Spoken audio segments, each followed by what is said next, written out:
Reliance நிறுவனத்தோட லாபம் சரிஞ்சிருக்கு. இந்தியாவோட நம்பர் 1 கம்பெனிக்கே இப்படி நடக்கும்போது நம்ம மனசுல ஒரு கேள்வி வருது. இது சும்மா ஒரு சின்ன தடுமாற்றமா, இல்ல நமக்கெல்லாம் ஒரு பெரிய எச்சரிக்கை மணியா? வாங்க இதுக்குள்ள என்ன இருக்குன்னு கொஞ்சம் ஆழமா பார்க்கலாம். யோசிச்சு பாருங்க. இந்தியாவோட மிகப்பெரிய நிறுவனமான ரிலையன்ஸ் தங்களோட லாபம் குறைஞ்சிருக்கிறதா அறிவிச்சிருக்காங்க. இந்த நியூஸ் கேட்டதும் பங்குச் சந்தையில இருந்து சாதாரண மக்கள் வரைக்கும் எல்லாருக்கும் ஒரே ஷாக். என்னடா இதுன்னு யோசிக்க ஆரம்பிச்சிட்டாங்க. அப்போ நம்ம மனசுல வர்ற முக்கியமான கேள்வி இதுதான். இந்த சரிவு ஒரு தற்காலிகமான மேகமூட்டம் மாதிரி வந்துட்டு போயிடுமா, இல்ல வரப்போற ஒரு பெரிய புயலுக்கான அறிகுறியா? இதுக்கான பதிலத்தான் நாம இப்ப கண்டுபிடிக்க போறோம். சரி, வாங்க முதல்ல விஷயத்துக்கு வருவோம். ரிலையன்ஸோட லேட்டஸ்ட் காலாண்டு ரிப்போர்ட் என்ன சொல்லுது? உண்மையிலேயே இந்த ஜாம்பவான் தடுமாறிடுச்சா? வாங்க அந்த நம்பர்ஸ பிரிச்சு மேயலாம். பாருங்க, சிம்பிளா சொல்லணும்னா அவங்களோட வருமானம், அதாவது ரெவென்யூ செமையா இருக்கு. அதுல பிரச்சனையே இல்ல. ஆனா பிரச்சனை எங்க வருதுன்னா நிகர லாபத்துல. போன வருஷத்தோட கம்பேர் பண்ணும்போது கிட்டத்தட்ட 10-15% குறைஞ்சிருக்கு. இதுதான் எல்லாருக்கும் பெரிய ஷாக்.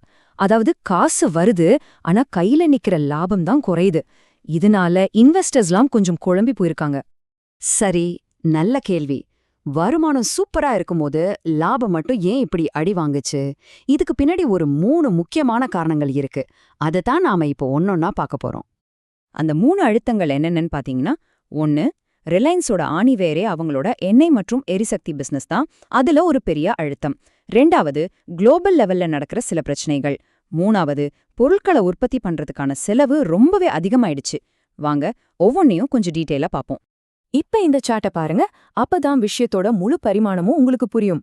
ரிலையன்ஸோட மொத்த லாபத்துல பாதிக்கு மேல எங்கிருந்து வருது தெரியுமா? இந்த ஆயில் டு கெமிக்கல்ஸ், அதாவது O2C பிசினஸ்ல இருந்து தான்.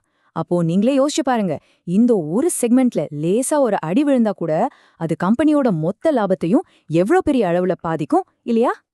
அப்ப இந்த முக்கியமான பிரிவுல அப்படி என்னதான் பிரச்சனை? முதல்ல கச்சா எண்ணெய் விலை. அது ஒரே சீரா இல்லாம ராக்கெட் மாதிரி ஏறுது, அப்புறம் திடீர்னு இறங்குது. இந்த மாதிரி ஏற்ற இறக்கம் இருந்தா சுத்திகரிப்புல கிடைக்கிற லாபம் ரொம்பவே கம்மியாயிடும். இது பத்தாதுன்னு உலகத்துல அங்கங்க நடக்கிற அரசியல் பிரச்சனைகள் வேற. இது எல்லாம் ஒன்னா சேர்ந்து இந்த துறைய பயங்கர அழுத்தத்துல தள்ளிருக்கு. இந்த உலக அளவுல நடக்கிற டென்ஷன்லாம் சும்மா இல்ல. அது சப்ளை செயினை மொத்தமா பாதிக்குது, ஏற்றுமதி பண்ணும்போது கிடைக்கிற லாபத்தை குறைக்குது, ஏன் பெட்ரோல் டீசலுக்கான தேவையை கூட மாத்தி அமைக்குது. இதனால அடுத்து என்ன நடக்குமோன்னு ஒரு நிச்சயமற்ற தன்மை உருவாகி செலவுகளும் ஏறிக்கிட்டே போகுது. ஆனா கதையில ஒரு ட்விஸ்ட் இருக்கு. ஒரு பக்கம் இப்படி சரிவிருந்தாலும் கம்பெனிக்குள்ள சில பகுதிகள் பட்டையா கிளப்பிட்டு இருக்கு. அந்த நல்ல விஷயங்கள் என்னென்னு இப்ப பார்க்கலாம். இது கரெக்டா ஒரு தராசு மாதிரி தாங்க. ஒரு பக்கம் என்ன பிசினஸ்ல இருக்கிற பிரச்சனைகள் தராச ஒரு பக்கம் இழுக்குது. ஆனா இன்னொரு பக்கம் ஜியோவும் ரீட்டைல் பிசினஸும் சூப்பரா பெர்ஃபார்ம் பண்ணி அந்த சரிவை பேலன்ஸ் பண்ண முயற்சி பண்ணுது. உதாரணத்துக்கு நம்ம ஜியோவே எடுத்துக்கலாமே. அதோட வளர்ச்சி இன்னும் குறையவே இல்ல. கோடிக்கணக்கான புது கஸ்டமர்ஸ் தொடர்ந்து ஜாயின் பண்ணிட்டே இருக்காங்க. இது ரிலையன்ஸ்க்கு ஒரு மிகப்பெரிய பலம்.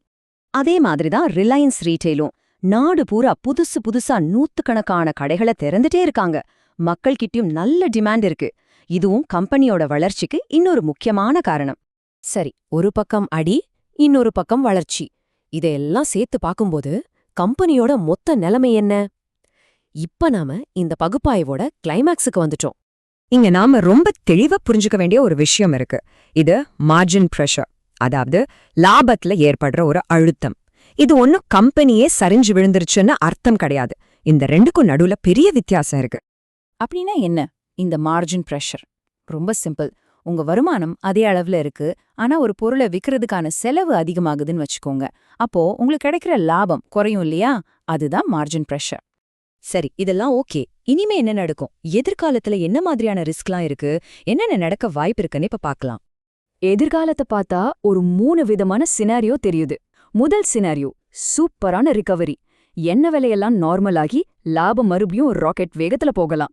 2வது, ஸ்டேபிள் பேஸ்.